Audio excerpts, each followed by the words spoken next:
Acompañando el día de hoy. Soy Jaime Velázquez y les agradezco infinitamente que estén sintonizando la señal de Valora Radio. Les recuerdo que estamos transmitiendo en vivo por la señal de Facebook Live en la página de Valora Radio y también estamos transmitiendo por la señal de TuneIn. Busquen esta aplicación y busquen Valora Radio y podrán también escucharnos en vivo. Y además pueden meterse a la página de internet de www.valoraradio.org, donde también nos pueden sintonizar en vivo. Tengo aquí listo el celular para recibir sus comentarios, sus quejas, sus propuestas, lo que ustedes quieran. Estamos aquí para servirles.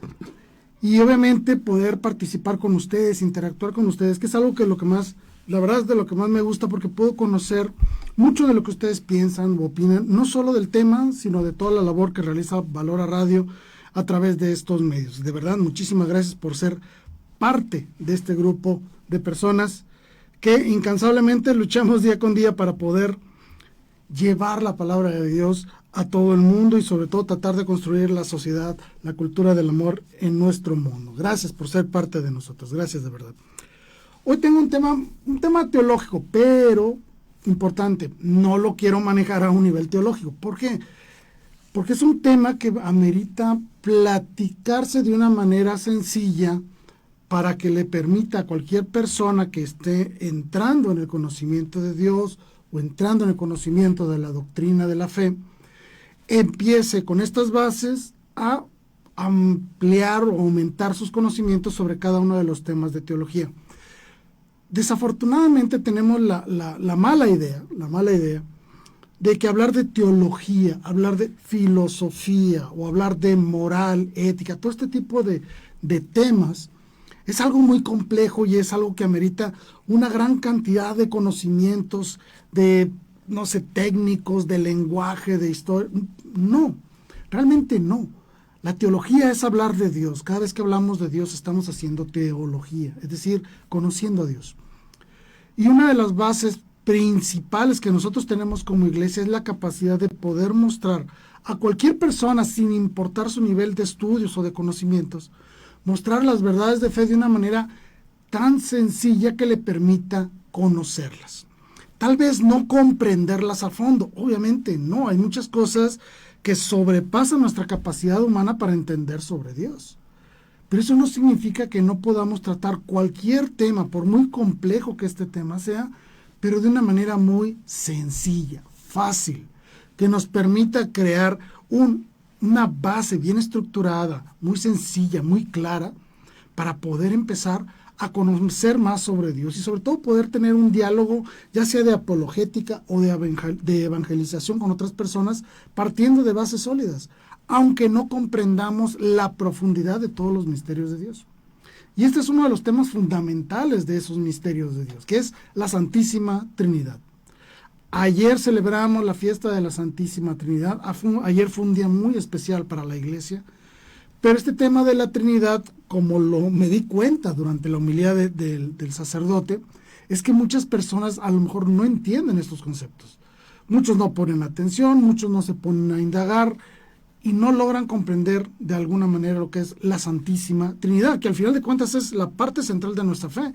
Es en el Dios en el cual creemos. La Santísima Trinidad es el Dios en el cual creemos. Por lo tanto, tenemos que conocer qué significa esto de Santísima Trinidad, porque tiene muchas complicaciones, demasiadas complicaciones, que incluso ameritó durante muchos siglos, créanme la verdad, la discusión sobre lo que es Dios. Incluso actualmente todavía existen una gran cantidad de sectas que no comprenden y no profesan lo que es la Santísima Trinidad. Tenemos serios problemas en la evangelización y en la forma en la que podemos transmitir este mensaje de que creemos en un solo Dios verdadero. Bueno, haciendo un poquito de historia, ¿de dónde viene esto de la Santísima Trinidad? Porque no es un concepto que vamos a encontrar en la Biblia, que eso es muy importante. Si ustedes abren sus Biblias y se pueden a buscarle, jamás van a encontrar el nombre, la palabra Trinidad. Nunca lo van a encontrar. En la Biblia no dice Santísima Trinidad o tenemos un Dios trinitario. No es un término bíblico. Si nos ponemos a leer las Sagradas Escrituras, vamos a encontrar a 3 personas divinas. Sí, eso sí. Pero entonces el desarrollo teológico llevó a los grandes sabios, a los padres de la iglesia, a los doctores de la iglesia, a desarrollar una serie de conceptos que permitían la difusión y la comprensión de este misterio. Decimos que es un misterio no porque no lo conozcamos, sí lo conocemos, pero no podemos explicarlo. Esa es la definición de una palabra, de algo que es misterioso. Sabemos que existe, pero no podemos explicarlo. Dios, obviamente, por sí mismo, pues es todo un misterio para nosotros. ¿Conocemos a Dios? Sí, pero no podemos explicarlo. La capacidad humana no tiene, los alcances para poder comprender lo que es Dios. Si nosotros comprendiéramos lo que es Dios, automáticamente eso implicaría que Dios, pues no es Dios. No podemos conocer a profundidad lo que significa la Santísima Trinidad, pero sí podemos explicarla de acuerdo a la revelación dada por Jesucristo, porque la plenitud de la revelación dada por Cristo es la que nos muestra la existencia de este único Dios verdadero, Santísima Trinidad. Y este juego de palabras parece contradictorio. Decimos que son tres personas, pero es un solo Dios. Pero no podemos decir que es una sola persona, no, son tres personas. Y empieza a complicarse un poco más. Pero bueno, la palabra Trinidad proviene de una palabra en latín que es trinitas, que significa tres. Vaya, ¿sí? La Santísima Trinidad significa los Santísimos Tres. Eso es lo que significa realmente, ¿no? En griego se dice triados, pero bueno, es la misma raíz de la palabra. Entonces, Santísima Trinidad significa los Santísimos Tres. Bueno. Este término surge a partir del del tercer siglo, o sea, ya estamos casi entrando al tercer siglo, con un señor llamado Teófilo de Antioquía. Él era el obispo de Antioquía, y fue ya final del siglo II, principios del siglo III. ¿Por qué? Porque estaban tratando de enseñar de que los cristianos creemos en un solo Dios. Desafortunadamente, en aquellos tiempos empieza a surgir una gran cantidad de sectas cristianas antiguas, los gnósticos y otro tipo de sectas por ahí, que después desembocan en lo que sería una de las herejías más fuertes que vivió la iglesia en el siglo III y en el siglo IV, que es el arrianismo. Bueno, el arrianismo decía que había un solo Dios, que es el Padre, y que Jesucristo era un semidios, un mini Dios, que no era verdaderamente Dios, sino un ser creado en la divinidad del Padre. Bueno, esta herejía atentaba y golpeaba directamente a la Santísima Trinidad, porque estaba diciendo que Cristo no era Dios junto con el Padre, y obviamente tampoco el Espíritu Santo. Pero toda esta discusión no surge hasta el siglo III o IV, sino que desde el siglo II se empiezan a dar ya fuertes controversias con respecto a eso. Por eso es que este señor Teófilo de Alejandría desarrolla este término, Trinidad, que esto es muy importante, porque lo que él explicaba es de que no estamos hablando de tres dioses, sino de un Dios en tres, en Trinidad. Es decir, la divinidad está en tres personas, pero es un solo Dios. Si lo decimos de esa manera, realmente no estamos explicando nada, porque estamos diciendo una cosa contradictoria. Hay que ser muy claros en esto. Yo no puedo decir creo en un solo Dios, pero son tres personas distintas. Dentro de la lógica humana, esto es imposible. No se puede establecer así la Trinidad de una manera tan fría o tan seca en expresiones. Tenemos que darle sentido a estas dos frases para que concuerden. Y es entonces donde entra el desarrollo filosófico iniciado por Teófilo de Alejandría a finales del siglo II. Bueno, él decía, hablando en sus documentos, decía que en los primeros 3 días que preceden a la creación del sol y de la luna, el obispo Teófilo de Alejandría veía las imágenes de la Trinidad. Esto es lo que él explicaba en aquel tiempo. Estamos hablando del siglo II, a final del siglo II. Él dice, los 3 días que preceden a la creación de los cuerpos luminosos son símbolos de la Trinidad, de Dios, del Verbo y de su sabiduría. Esto fue lo que él escribió en aquellos tiempos. Entonces aquí donde él introduce una palabra nueva, Trinidad. Esta palabrita puso patas para arriba todo el desarrollo teológico a partir del siglo II y que tiene su culmen con San Agustín en el siglo IV y V. Bueno, ¿a qué voy a esto?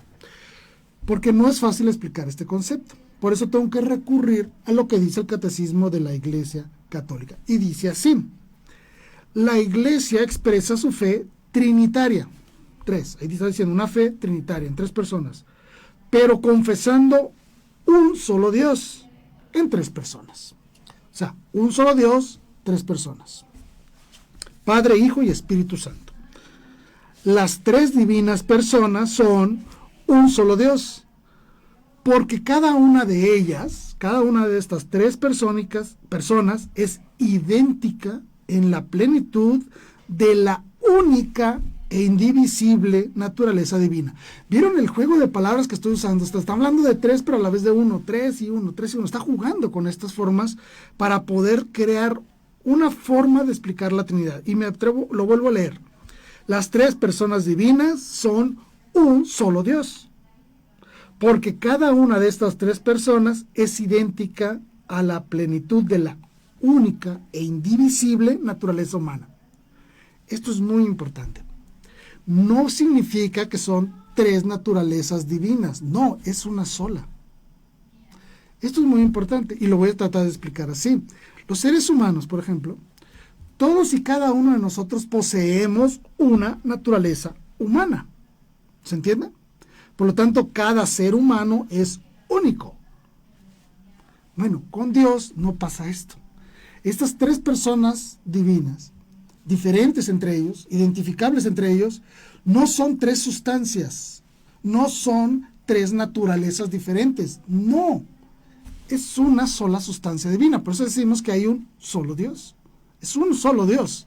No creemos en tres dioses, creemos en un solo Dios, pero este Dios son tres personas. Es increíblemente complejo de explicarlo, obviamente rebasa por completo la inteligencia humana. Los seres humanos no podemos explicarlo esto. Podemos conocerlo porque nuestro Señor Jesucristo nos lo enseñó. Ok, perfecto. Pero no podemos explicarlo. Sigue diciendo el catecismo: las tres personas son realmente distintas entre sí. O sea, son diferentes. El Padre, el Hijo y el Espíritu Santo son tres personas diferentes. ¿Sí? Pero aquí viene la introducción de un concepto que los diferencia. Siendo una sola naturaleza, que no es diferenciable, no tiene accidentes, no, nada, es una sola naturaleza, pero son tres personas. La forma de identificar a estas tres personas, aquello que las distingue es la relación entre estas tres personas. Las relaciones. La relación del Padre para con el Hijo, la relación del Padre para con el Espíritu Santo y del Hijo para con el Espíritu Santo, etc. Es la relación que existe entre estas tres personas lo que las diferencia, pero no se diferencian en naturaleza. ¿Qué significa esto? Que el Padre, el Hijo y el Espíritu Santo, cada uno de ellos es total y verdaderamente Dios. Todo Dios, o sea, Dios completo, no mini dioses, no un semidios, no, es verdaderamente Dios, pero es uno solo. ¿Cómo se diferencian entre ellos? Por las relaciones, por la forma en que se relacionan unos con otros. Este desarrollo de las relaciones es el gran aporte de San Agustín cuando él ya, ¿cómo se podría decir? Toma todas las enseñanzas de los 4 primeros siglos y la introduce en sus enseñanzas, dándole sentido y forma a lo que hoy profesamos como Santísima Trinidad. ¿Cuáles son estas relaciones? Pues muy sencillo, el Padre engendra al Hijo, que no significa que el Padre haya creado al Hijo, no, lo engendra. Es decir, lo engendra en sí mismo, por lo tanto también es eterno y también es verdadero Dios. No hubo un momento en el que no existiera el Hijo. Siempre ha existido el Hijo, pero es engendrado en el Padre. ¿Sí? Bien. El Hijo es engendrado por el Padre y el Espíritu Santo procede del Padre y del Hijo. De esa manera se dan estas relaciones. Esta frasecita del Espíritu Santo procede del Padre y del Hijo, lo decimos en el credo, ¿recuerdan? Creo en el Espíritu Santo, Señor y Dador de vida, que procede del Padre y del Hijo, que con el Padre y el Hijo recibe una misma adoración y gloria. Lo hemos dicho muchas veces. Bueno, esto de que decimos de que el Espíritu Santo procede del Padre y del Hijo fue una de las más fuertes controversias teológicas allá por el siglo X, siglo XI, cuando se da el gran cisma de Oriente. Vaya. Varias. Cuando se separan de Roma, en el siglo XI más o menos, uno de los argumentos que ellos expresaban era que ellos no estaban de acuerdo con esta cláusula de que el Espíritu Santo procede del Padre y del Hijo. En la famosa cláusula filioque, que fue introducida en el credo que rezamos hoy a finales del siglo V, siglo VI. Bueno, esta forma de ir con el paso de los tiempos desarrollando nuestros conocimientos sobre Dios es lo que ha permitido a nosotros identificar y decir que verdaderamente la Santísima Trinidad es el misterio central de nuestra fe. Sí, lo es. ¿Por qué? Porque al final de cuentas estamos hablando de la personalidad misma de Dios, ¿no? El mismo catecismo lo trata de explicar de esta manera. Dice, el misterio central de la fe y de la vida cristiana es el misterio de la Santísima Trinidad. Los cristianos somos bautizados en el nombre del Padre, del Hijo y del Espíritu Santo. Es decir, estamos bautizados en el nombre de Dios. Pero aún ahí hacemos una distinción de estas personas. Y por eso nosotros decimos que ahora soy hijo del Padre. Soy coheredero del reino de Dios en compañía de Cristo, su Hijo. Y ambos somos llenados, iluminados por el Espíritu Santo. Hay una gran cantidad de expresiones y de frases que nosotros realizamos dentro de nuestras devociones cristianas, en la cual introducimos este misterio de la Trinidad, creando esta distinción muy importante de las personas divinas. Cualquier cristiano va a decir, solo puedo llegar al Padre a través de Jesucristo, a través del Hijo. Todo el mundo lo decimos, todo el que se dice cristiano cree eso. Pero también decimos, si somos iluminados por el Espíritu Santo para poder lograr aquello que nuestro Señor Jesucristo nos exige. Entonces, para llegar al Padre necesito al Hijo, y para poder cumplir con lo que el Hijo me pide, pues necesito la ayuda del Espíritu Santo. También Jesucristo decía, cualquier pecado que cometas puede ser perdonado, excepto los pecados cometidos contra el Espíritu Santo, es decir, los pecados que cometas contra Dios de manera directa, el rechazo formal de Dios.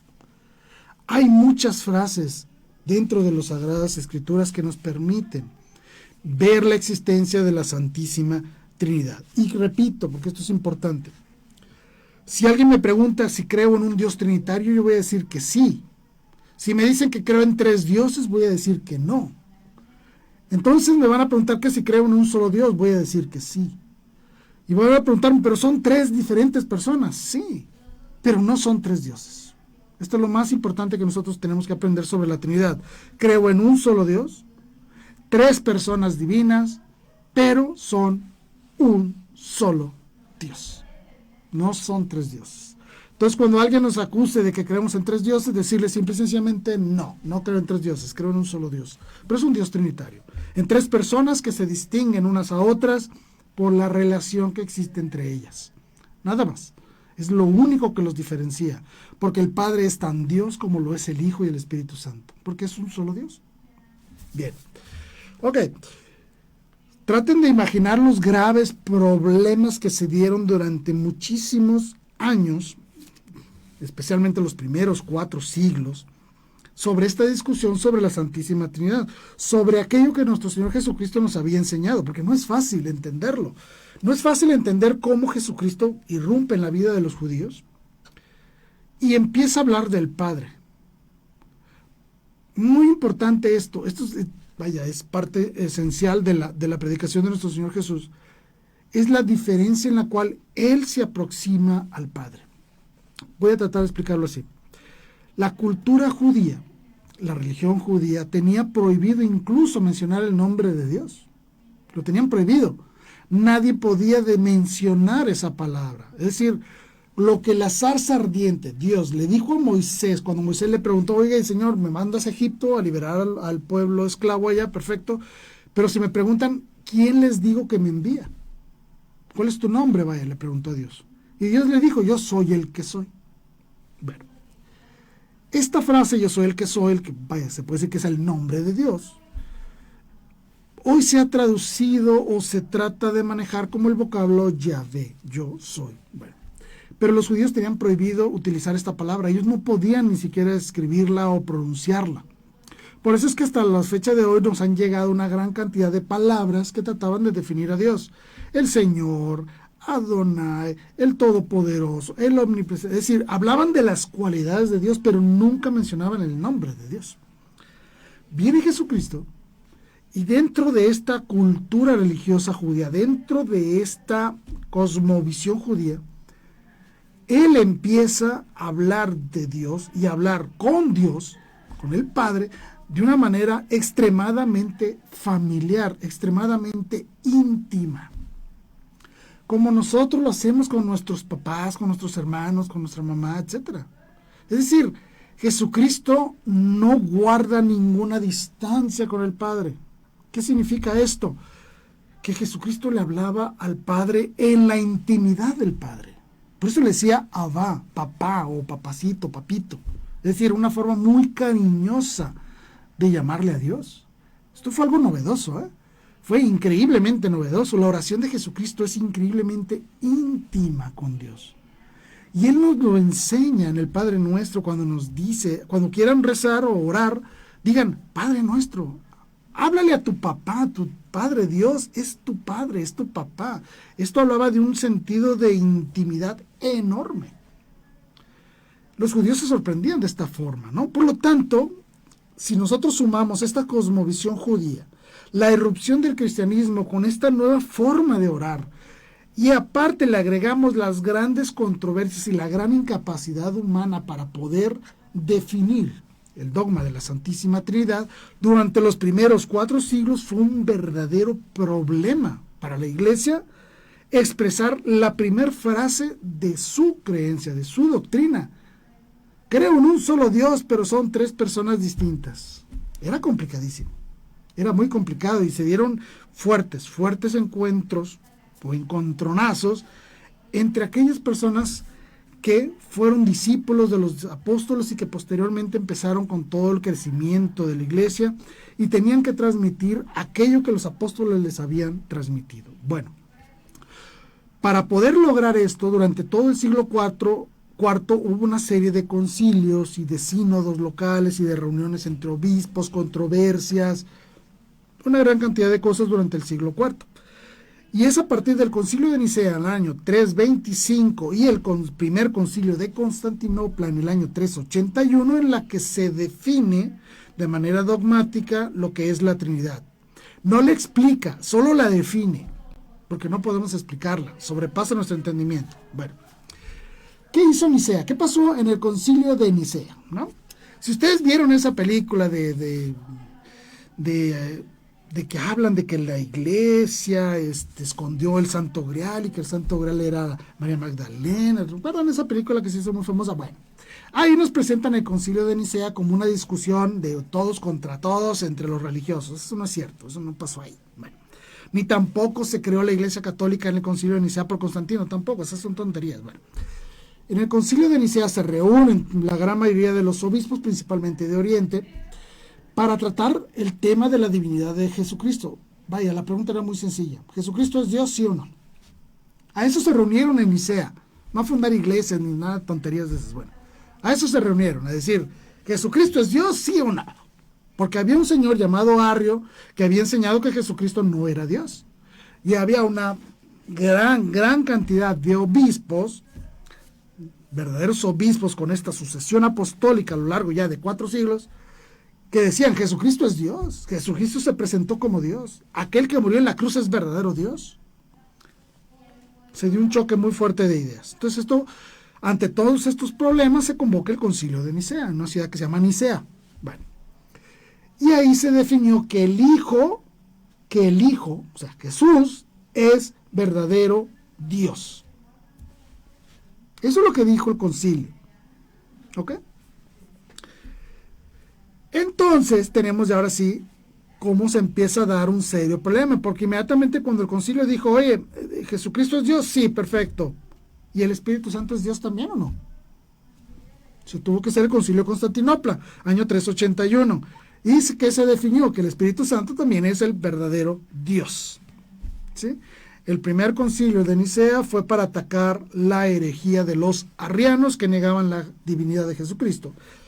Y el concilio de Constantinopla del 381 combatía a la herejía conocida como macedonianismo. Es decir, porque los de unos creyentes en Macedonia negaban que el Espíritu Santo fuera Dios. Entonces en estos concilios se desarrolla el dogma de la Santísima Trinidad. Y por eso, hoy nosotros cuando rezamos el credo en la misa, estamos orando, rezando el credo niceno-constantinopolitano, que es aquel que define que creo en un solo Dios, y este Dios es Padre, es Hijo y es Espíritu Santo.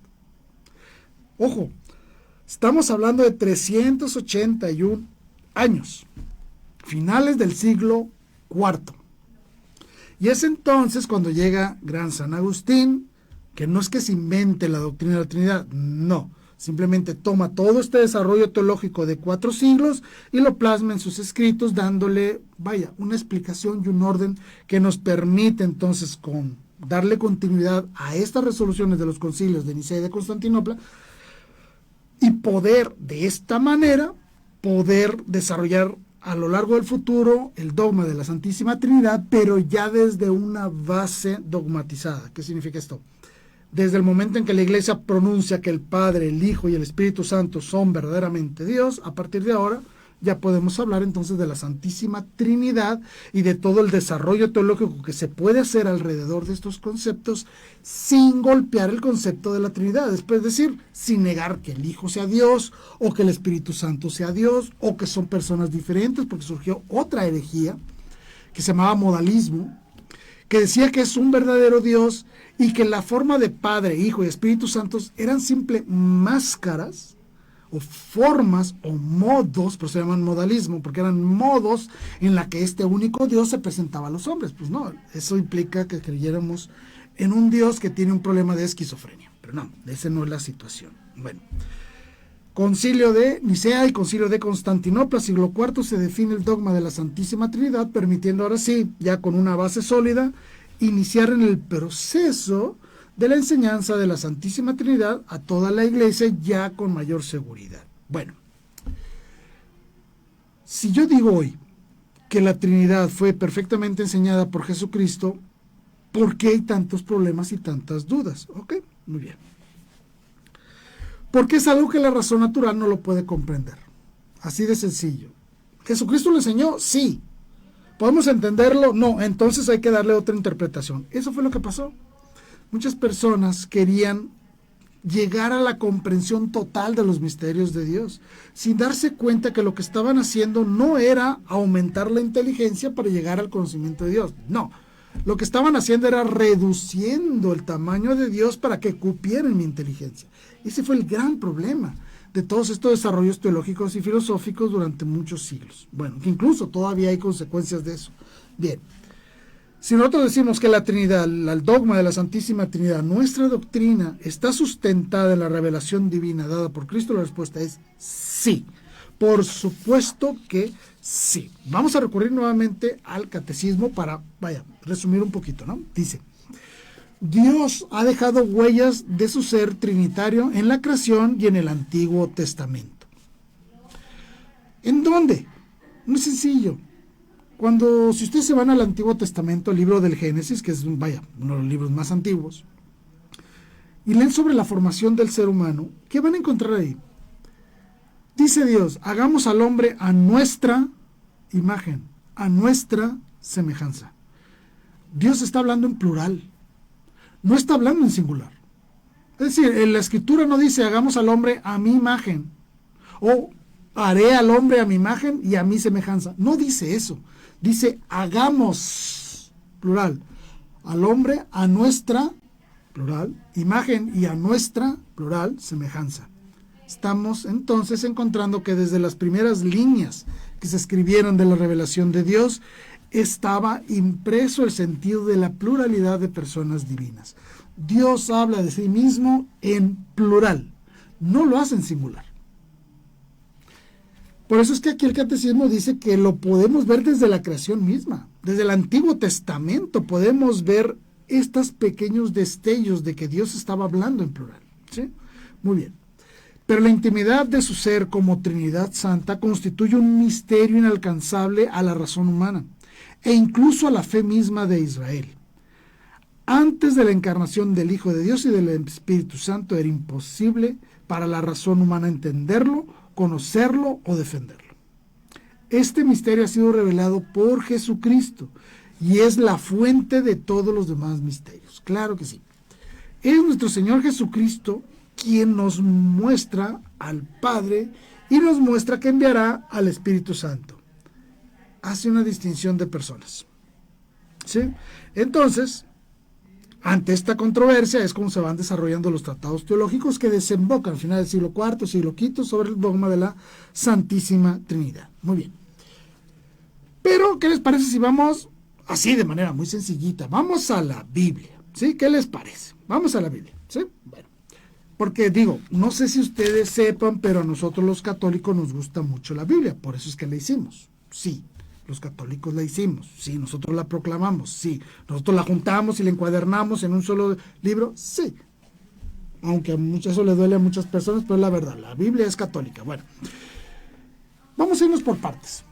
¿La Biblia enseña que existe un solo Dios o existen más? Obviamente la Biblia enseña que existe un solo Dios. ¿Dónde lo puedo leer? Vámonos al Antiguo Testamento, al libro de Isaías en el capítulo 43, dice así: ustedes son mis testigos, dice Yahvé, y son mi servidor, que he elegido. Sépanlo pues y crean en mí. Comprendan que yo soy. Comprendan que yo soy. Esa palabra yo soy es las palabras que le dijo la zarza ardiente a Moisés allá en Sinaí. Comprendan que yo soy, lo que está diciendo es comprendan que yo soy Dios, ¿no? Bueno. Dice también: ningún Dios fue formado antes de mí y ningún otro existirá después. Dios dice claramente en Isaías 43, yo soy el único Dios. Y también en el capítulo 44 del libro de Isaías dice: así habla el Rey de Israel y su Redentor, Yahvé de los ejércitos. Yo soy el primero y el último. No hay otro Dios fuera de mí. Entonces, con la Biblia podemos entender que sí, solo hay un solo Dios de acuerdo al Antiguo Testamento. Hago una pausa porque me acaba de llegar un mensaje de Yadira Cervantes y dice: eso es mentira, el católico no la hizo. Bueno, vamos a ver, rapidísimo, porque esto es importante. Yadira, vamos a entender esto.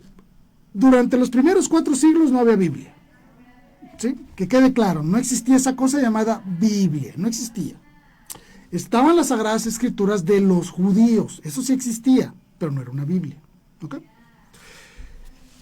Esas Sagradas Escrituras son las que San Pablo le refiere a Timoteo en su segunda carta, ¿no? Bueno, dice: desde niño conoce las Sagradas Escrituras. ¿Recuerdas? Bueno, esas Sagradas Escrituras que se refieren es lo que nosotros conocemos como el canon griego, el canon de la Septuaginta. ¿Por qué lo sé? Porque Pablo hablaba griego y escribió sus documentos en griego. Por lo tanto, la Biblia que Pablo utilizaba o las Sagradas Escrituras de Pablo era esa versión griega. Ok, bueno, está ahí. Pero con el paso de los años, muchos discípulos y solo 2 apóstoles, 2 nada más, 2, escribieron un evangelio. Y solo Pedro, Judas, Santiago, son los que escriben cartas, que eran apóstoles, ¿verdad que sí? Bueno, ok. Entonces muchos discípulos empiezan a escribir evangelios, Marcos y Lucas, por ejemplo, ¿no? Y luego surge la carta a los hebreos, no sabemos quién la escribió. La mitad de las cartas paulinas no sabemos quién las escribió. Que quede claro, no lo sabemos. Por lo tanto, tienen que haber sido discípulos de los apóstoles o discípulos de los discípulos de los discípulos de los apóstoles y sucesivamente. Y para el siglo II no existían solo 4 evangelios, Marcos, Mateo, Lucas y Juan, no, existían muchos. El de María Magdalena, el de Santiago, el de Proto Santiago, el de Pedro, el de María, el de la infancia de Jesús, el de Felipe. Muchos evangelios. Muchas cartas, incluyendo, por ejemplo, la primera carta de Clemente a los Corintios, ¿no? Es decir, la conformación de lo que tú tienes en tus manos y le llamas Nuevo Testamento no existía. No existía. ¿Existían un montón de libros? Sí. ¿Muchas cartas? Sí. Y en una iglesia leían unas y en otra iglesia leían otras. En Antioquía leían algunas cosas, en Jerusalén leían otras, en Roma leían otras. Es a través del consenso de los obispos católicos, sí, aunque te duela, aunque te moleste, consenso de los obispos católicos, reunidos a través de los siglos en diferentes sínodos locales, concluyendo con el sínodo de Roma en el año 380, 382 más o menos, donde se determina la lista decisiva de libros que van a conformar lo que llamamos Sagradas Escrituras. ¿Qué hace la Iglesia Católica en ese momento? Porque obviamente no había ninguna otra, o sea, la verdad. ¿Qué es lo que hace la Iglesia Católica? Muy sencillo, toma las Sagradas Escrituras de los judíos. Sí, Antiguo Testamento le llamamos. ¿Cuál? ¿Cuál versión? Por la que usaba Pablo. ¿Cuál usaba? La versión griega, esa, tráetela. Y le vamos a sumar 27 libros más, que se llaman ahora Nuevo Testamento. Y entonces un papa sale con esos libros y dice, esto es palabra de Dios, y se lo encargó a un señor llamado San Jerónimo de Estridón que los tradujera al latín, es decir, que generara un único documento que contenga todos los libros de la Biblia. Y se llamó Biblia Vulgata. ¿Por qué Vulgata? Porque estaba escrita en un latín vulgar, un latín que todo el mundo entendía. ¿Ok? Entonces, sí, la Iglesia Católica hizo la Biblia, sí. Ella la promulgó, sí. ¿Es la Iglesia Católica cuya autoridad ejerce al decir que esto es palabra de Dios? Sí. Ninguna otra. Si tú el día de hoy tomas una Biblia y dices, esto es palabra de Dios, estás reafirmando lo que dijo un papa, allá a finales del siglo IV, el Papa San Damaso I. Él fue el que dijo, esto es Biblia y esto es palabra de Dios. Que muchos estaban en contra, no importa, yo dije que esto es palabra de Dios y punto, y se acabó la discusión. Lo siento, pero es cierto. Y pasaron otros 12 siglos hasta que alguien empezó a poner en duda esto, actuando obviamente de una mala manera, y logra una cosa llamada el Gran Cisma de Occidente, donde resquebraja por completo la Iglesia, generando el protestantismo, generando el sectarismo que vivimos hoy en día. Entonces, si tú tomas una Biblia y dices, esto es palabra de Dios, agradécele a la Iglesia Católica que lo haya determinado de esa manera. Inclusive San Agustín así lo decía. Yo no creeré en las Sagradas Escrituras a menos que la autoridad de la Iglesia me mueva a ello. ¿Qué significa eso? Yo creo que la Biblia es palabra de Dios porque la Iglesia me lo dijo. La Biblia no se menciona a sí misma. ¿Ok? Bueno, entonces, siguiendo con el tema. ¿La Biblia enseña que existe un solo Dios? Sí. Ahora, la Biblia enseña de que hay un Dios Padre. Claro que sí, lo podemos leer, por ejemplo, en la segunda carta a los Corintios, capítulo 1, donde San Pablo narra lo siguiente: bendito sea Dios y Padre de nuestro Señor Jesucristo, Padre de misericordia y Padre de toda consolación. Entonces está hablando de un Padre. También en la carta a los Efesios, ¿qué dice? Un solo Señor, una sola fe, un solo bautismo, un solo Dios y Padre de todos, que está por encima de todos, que actúa por todos y está en todos. Sí, el Padre está mencionado en las Sagradas Escrituras. Ahora, ¿la Biblia dice que Jesucristo es Dios o no? Esto es muy importante. Bueno, ¿qué nos dice el apóstol San Juan? En su primer versículo, en su primer capítulo, ¿no? Dice, en el principio era la palabra, o sea, el Hijo, el Verbo, y la palabra estaba ante Dios, o sea, estaba con Dios, y la palabra es Dios.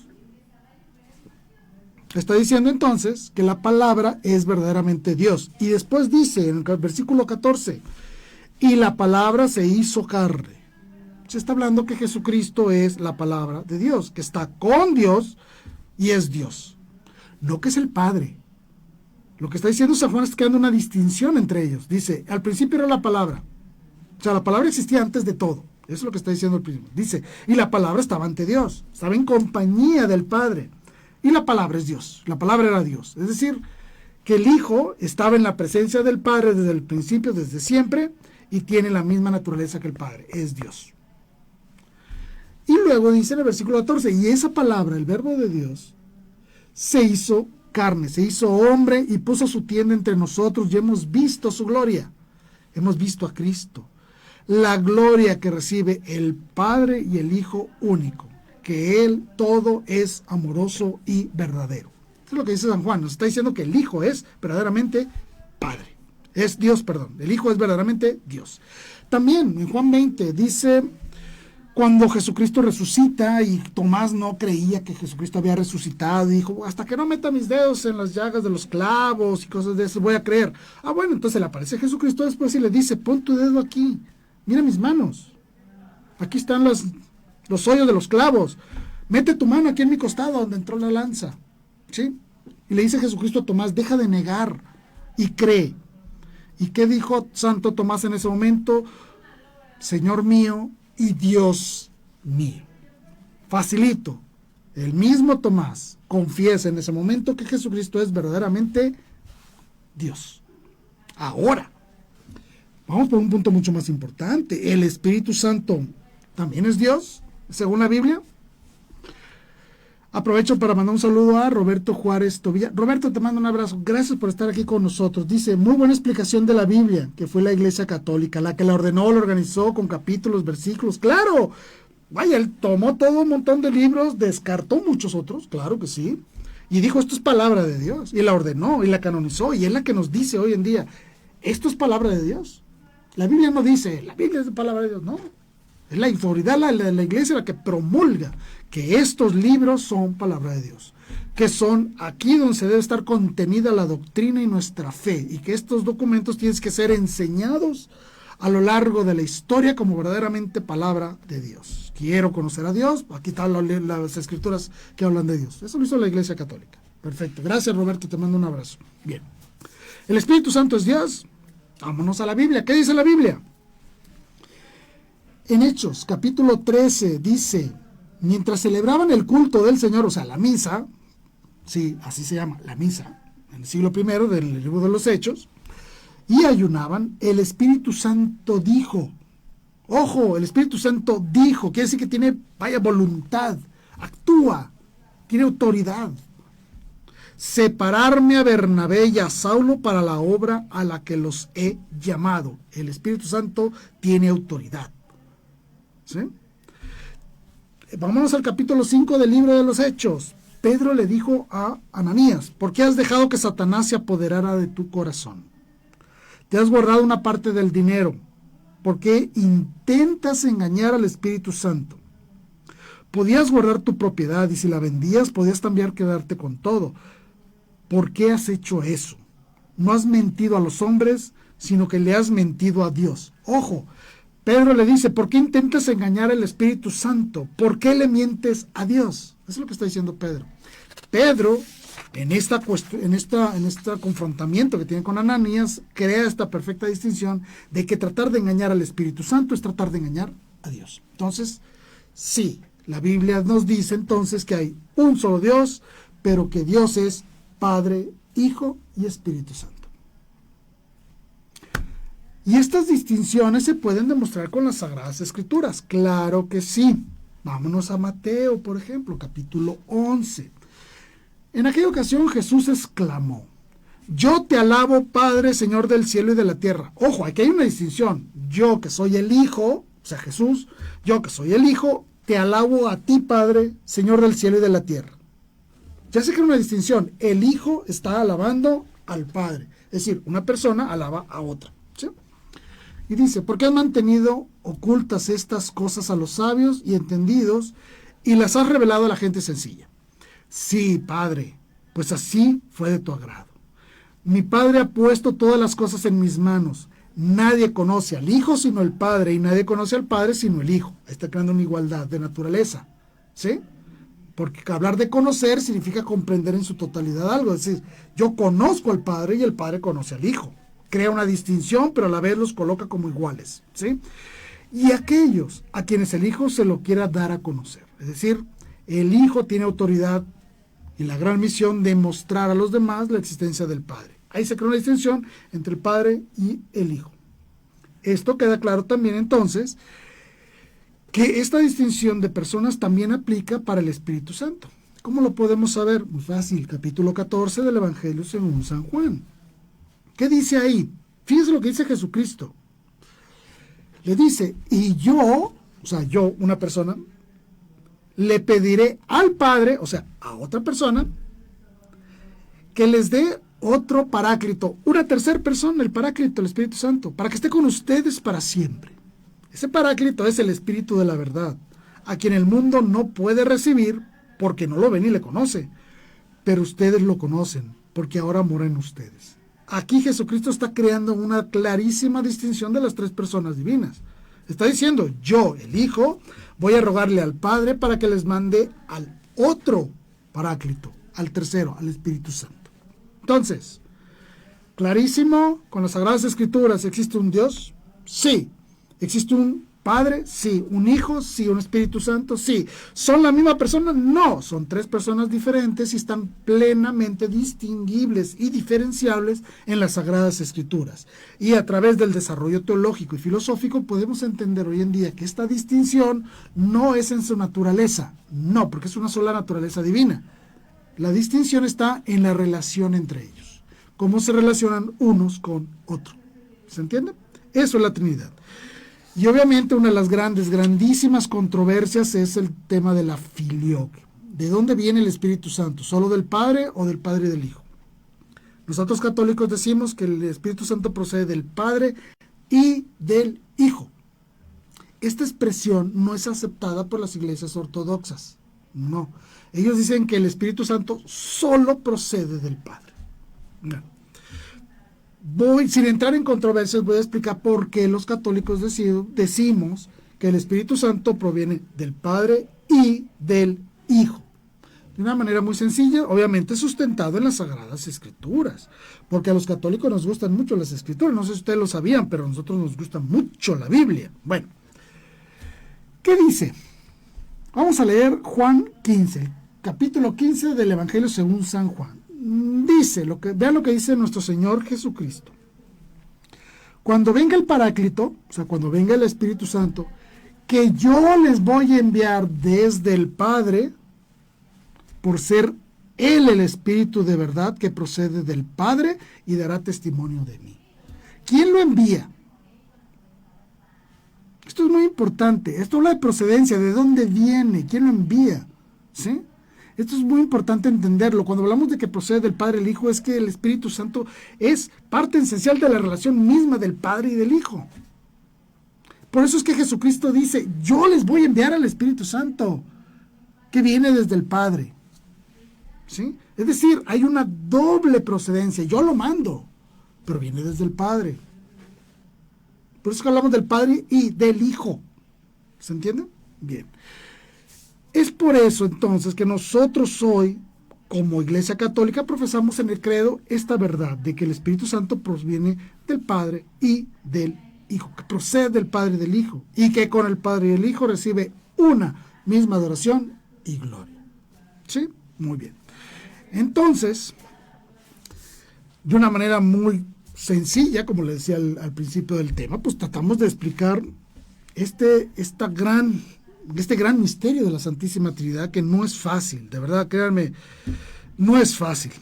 No es fácil tratar de profundizar en el concepto de la Santísima Trinidad, y obviamente también muchas veces resulta extremadamente complicado mostrar este sentido de la Santísima Trinidad. Lo que sí quiero es que se vayan con esta idea central, que los católicos, los verdaderos cristianos, creemos en un solo Dios, pero que son tres personas distintas. Cada una de ellas es verdadero Dios, pero no son tres dioses, son un solo Dios. Y con esto termino. Muchas gracias de verdad por haberme acompañado el día de hoy. Gracias de verdad, mando un abrazo a las personas que estuvieron en contacto con nosotros, gracias de verdad. Y no me queda más que despedirme dándole las gracias y diciendo viva Cristo Rey, viva María Santísima Virgen de Guadalupe. Hasta la próxima.